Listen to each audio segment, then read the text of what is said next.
ગુજરાતના પૂર્વ મુખ્યમંત્રી અને અત્યારે યુપીના રાજ્યપાલ આનંદીબેન પટેલ અચાનક જ લાંબી રજાઓ ઉપર ઉતરી ગયા છે। 26મી ઓગસ્ટ સુધી આનંદીબેન પટેલ રજાઓ ઉપર ઉતરી ગયા છે, એટલે ચર્ચાઓ હવે તેજ થઈ ગઈ છે કે શું આનંદીબેન પટેલ પાછા યુપી જશે કે પછી ગુજરાતની અંદર જ આનંદીબેન પટેલને એવું કહેવાશે કે બા રિટાયર થયા। નમસ્કાર, હું છું ગોપી ઘાંગર અને આપ જોઈ રહ્યા છો નિર્ભય ન્યૂઝ। 2019 થી યુપીના રાજ્યપાલ તરીકે પદભાર સંભાળતા આનંદીબેન પટેલ અચાનક જ લાંબી રજાઓ ઉપર ઉતરી ગયા છે।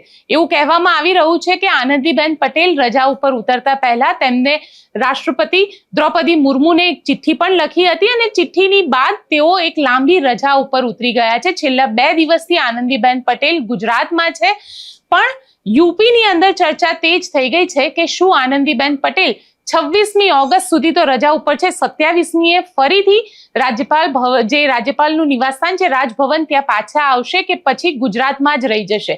કારણ કે છેલ્લા ઘણા નિવેદનો આનંદીબેન પટેલના ચર્ચામાં આવ્યા હતા અને આનંદીબેન પટેલના જે હોસ્ટેલને લઈને આપવામાં આવેલું નિવેદન હતું કે પછી સ્વાસ્થ્યને લઈને આપવામાં આવેલું નિવેદન હતું, આ બધું જ સતત ચર્ચામાં રહ્યું હતું યુપીની અંદર અને તેમનું આ નિવેદન ક્યાંક એવું માનવામાં પણ આવતું હતું કે ત્યાંની યુપીની જે યોગી સરકાર છે તેમને પસંદ પણ નહોતું આવ્યું। એટલે આનંદીબેન પટેલ પોતાના વિચારોથી, આપણે વર્ષોથી જોયું છે કે આનંદીબેન પટેલ પોતાના વિચારોથી ખૂબ સ્પષ્ટ છે અને એમાં અચાનક જ આ રીતે રજા ઉપર ઉતરવું, અને એમાં પણ એવું કહેવામાં આવે છે કે 2019 થી જ્યારથી તેમને રાજ્યપાલ તરીકેનો પદભાર સંભાળ્યો હતો તેઓ ક્યારે પણ આટલી લાંબી રજાઓ ઉપર નહોતા ગયા અને અચાનક જ આટલી લાંબી રજા ઉપર ગયા બાદ ચર્ચાઓ હવે તેજ થઈ ગઈ છે કે શું આનંદીબેન પટેલ યુપી પાછા જશે કે પછી એવું કહી શકાશે કે આનંદીબેન પટેલ રિટાયર થઈ રહ્યા છે।